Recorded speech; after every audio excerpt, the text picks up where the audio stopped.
Dear customer, here we are giving demonstration to remove protection bolts to protect load cells for overloading. Here we have to stand platform like this.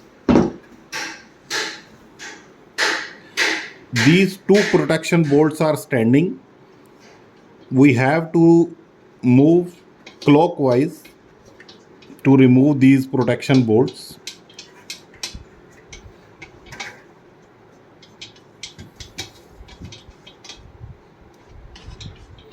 Like this, we have to rotate clockwise.